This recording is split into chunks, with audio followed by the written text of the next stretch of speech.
अस्सलामु अलैकुम वरहमतुल्लाहि वबरकातुहू। मुहतरम नाज़रीन व सामीन, उम्मीद है कि आप हज़रात खैर आफ़ियत से होंगे। दोस्तों, हज 2024 का सिलसिला शुरू हो रहा है, चल रहा है और अल्हम्दुलिल्लाह काफ़ी लोग जो है हज का फ़ार्म भर रहे हैं। दोस्तों, सबसे ज़्यादा परेशानी हर हाजी को ये हो रही है कि कवर नंबर कब आएगा। कुछ लोगों को पता नहीं है कि कवर नंबर क्या चीज़ होती है, इससे क्या होता है। कुछ लोग परेशान हैं कि हमारे फ़ार्म पर जो है फ़ोटो नहीं आ रहा है। कुछ लोग परेशान हैं कि हमारे फ़ार्म पर जो है अप्लाइड लिखा आ रहा है। तो इसका मतलब क्या है? दोस्तों, सबसे पहले कवर नंबर समझिए। कवर नंबर क्या होता है? कवर नंबर आपका जो फ़ार्म है हज का, उसका स्टेटस चेक करने के लिए ये नंबर दिया जाता है। यानी अब तक आप जो चेक कर रहे हैं, आप जो है अपनी लॉगिन आईडी से लॉगिन करके उसे चेक कर रहे हैं, लेकिन जैसे ही कवर नंबर जनरेट होगा उसके बाद आपकी लॉगिन आईडी नहीं चलेगी, बल्कि हर जगह कवर नंबर चलेगा। यहाँ तक कि आप जो है बैंक में पैसे जमा करने भी जाएंगे तो पहले आपसे कवर नंबर पूछा जाएगा, उसके बाद बाकी चीज़ें पूछी जाएगी। यानी हर जगह आपका कवर नंबर ही काम देगा।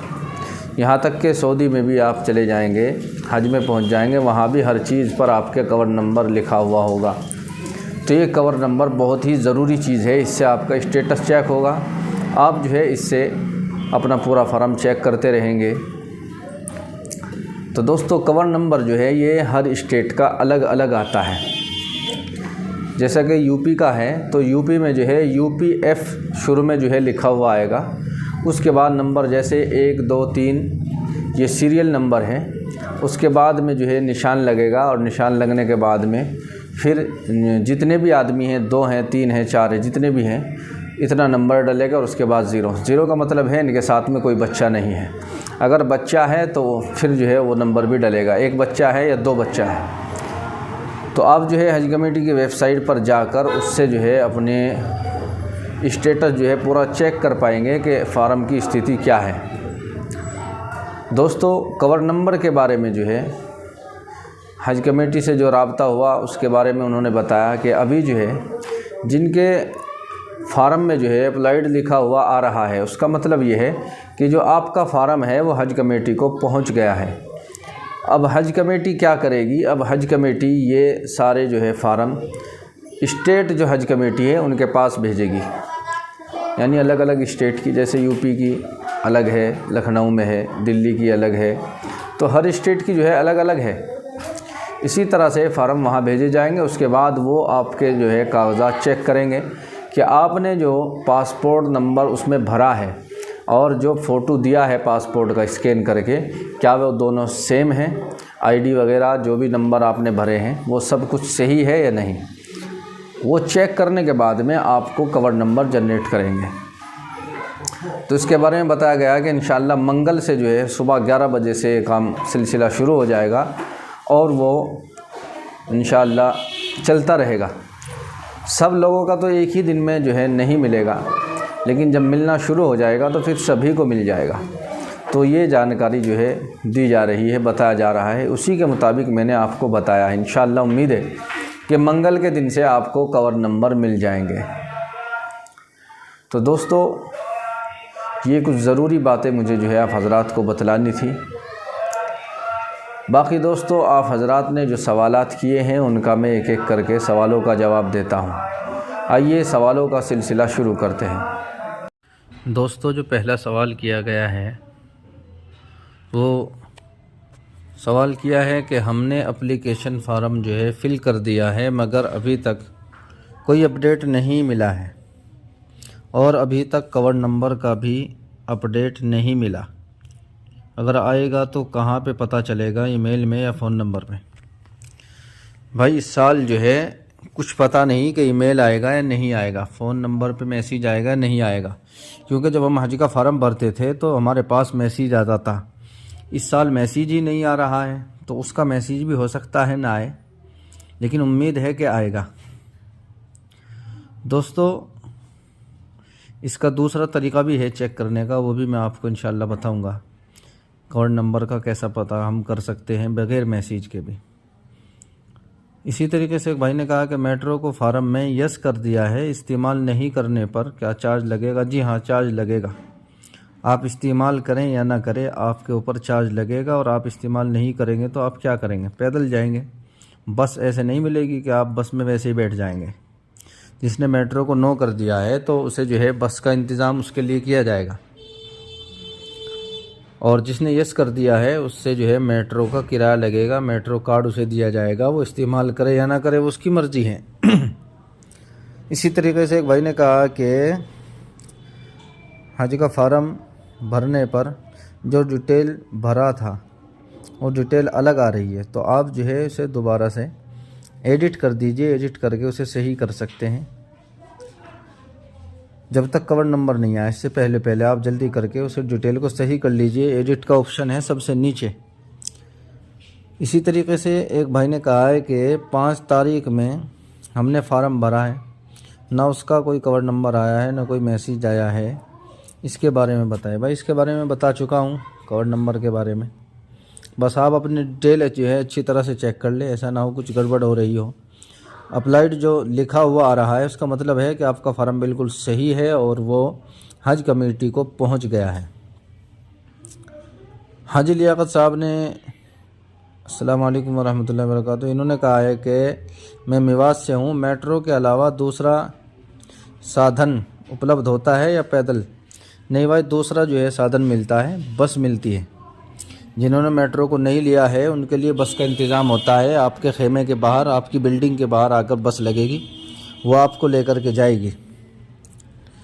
इसी तरीके से एक भाई ने कहा है कि क्या 2 लोग का स्पेशल रूम मिल सकता है एक्स्ट्रा पेमेंट देने को? नहीं भाई, एक्स्ट्रा रूम नहीं मिलेगा आपको। ये फैसिलिटी अगर चाह रही है तो आप जो है फिर प्राइवेट टूर से जाइए, वहाँ आप जैसे चाहेंगे ऐसा हो सकता है। लेकिन हज कमेटी से अगर आप जाएंगे तो हज कमेटी के रूल के मुताबिक ही आपको चलना होगा। तो वहाँ 2 लोगों का रूम तो बिल्कुल भी नहीं होता। हाँ, 4 का हो जाता है, 2 आप हैं 2 कोई और, इस तरह से तो हो जाता है। लेकिन अकेलों को बिल्कुल 2 आदमियों को रूम नहीं मिलता। इसी तरीके से सिद्दीक भाई हैं, इन्होंने कहा है कि भाई हमको जो है 1 डोज़ लग चुका है और वैक्सीन का दूसरा डोज़ नहीं लगा है, गवर्नमेंट की तरफ से भी लगना बंद हो गया है, तो अब क्या करें? भाई अब कुछ नहीं हो सकता। आप जो है किसी से रब्ता कर ले, प्राइवेट वाले से रब्ता कर लें, किसी से भी रब्ता करके आप इस काम को करा सकते हैं। लेकिन फ़िलहाल जो है आप फार्म भर दीजिए। बिना वैक्सीन के भी फार्म भरा जा सकता है, उसके बाद में उसे एडिट कर दिया जाएगा और कोशिश में लग जाइए। एक भाई ने कहा है कि बिना पासपोर्ट के फार्म भर सकते? नहीं भाई, बिना पासपोर्ट के फार्म नहीं भर सकते, पासपोर्ट का होना ज़रूरी है पहले। इसी तरीके से एक भाई ने कहा है कि भाई छोटे भाई का पासपोर्ट अभी एसपी ऑफिस तक आ गया है, लेकिन शायद 20 दिसंबर से पहले नहीं आए तो डेट बढ़ेगी। इंशाल्लाह डेट बढ़ने की पूरी उम्मीद है, डेट बढ़ेगी। लेकिन आप अपनी तरफ से पूरी कोशिश करिए कि 20 तारीख से पहले आपका काम हो जाए। इसी तरीके से एक भाई ने पूछा है कि हमने फार्म फिल कर दिया मगर अभी तक ग्रुप आईडी नहीं। भाई ग्रुप आईडी तो साथ के साथ जनरेट हो जाती है, कवर नंबर ही तो अभी तक नहीं आया। ग्रुप आईडी तो साथ के साथ जो है आपको नज़र आती है। जिसने फार्म भरा होगा उससे मालूम करे, सबसे ऊपर जो है ग्रुप आईडी एकदम आ जाती है जब मुकम्मल फार्म सबमिट हो जाता है। इसी तरीके से एक भाई ने कहा है कि मेरा हज का इरादा है, आप सभी दुआ करें, अल्लाह ताला आपका हज करना आसान फरमाए। भाई आपका इरादा तो है, आप फार्म भी भर दीजिए। सिर्फ इरादे से काम नहीं चलेगा, फार्म भर दीजिए तो इंशाल्लाह नंबर भी आ जाएगा। इसी तरीके से एक भाई ने कहा है कि हमने थर्सडे को फार्म भरा था और कुछ करेक्शन जो है वेडनेसडे को किया था, लेकिन अभी तक कवर नंबर नहीं आया। भाई कवर नंबर मंगल से आने शुरू होंगे इंशाल्लाह।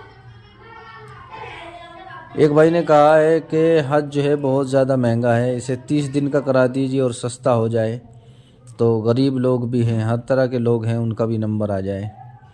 भाई पहले हज सस्ता ही था, अब हर साल बढ़ता ही जा रहा है, बढ़ता ही जा रहा है, हर चीज़ की महंगाई हो रही है।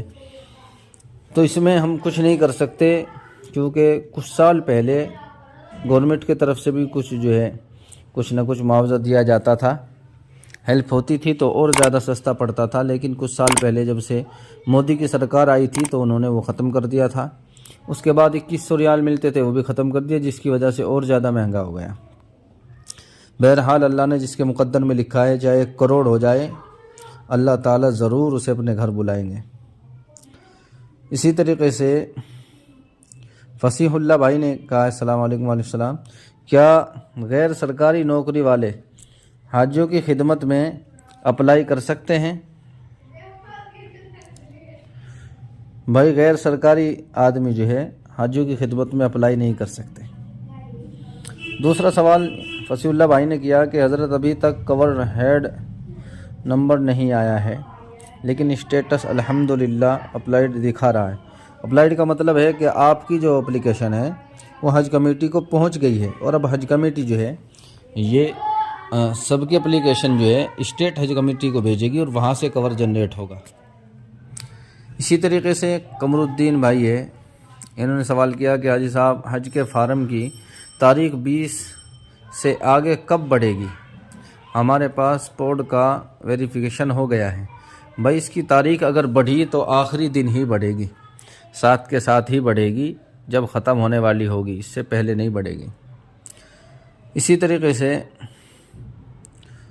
राहिल भाई, इन्होंने पूछा है कि मैं 72 साल मेरी उम्र है, लेकिन मेरे साथ में कोई आदमी जाने वाला नहीं है।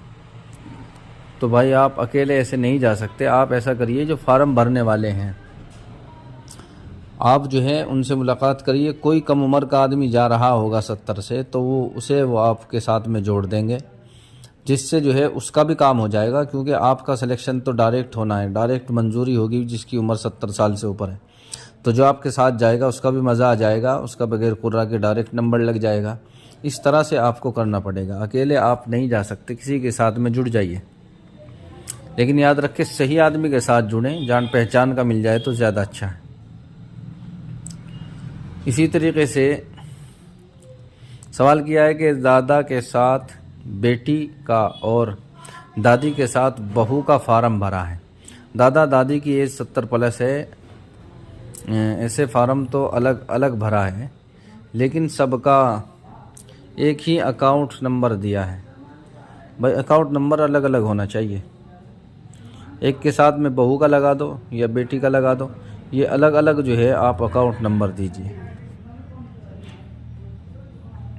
उसमें कवर हेड जो है ज़रूरी नहीं है कि आप जो है बड़ी उम्र वालों को ही बनाएं, छोटे भी बन सकते हैं कवर हेड। एक भाई ने कहा है कि 7 दिसंबर को फार्म भरा था, कवर नंबर नहीं आया। भाई इंशाल्लाह मंगल की ज़ोर से उम्मीद है कि आ जाएगा। एक ने कहा है कि हज़रत पासपोर्ट कहाँ जमा करना पड़ता है? भाई स्टेट हज कमेटी को करना पड़ता है, उसके बारे में मुकम्मल ऐलान हो जाएगा।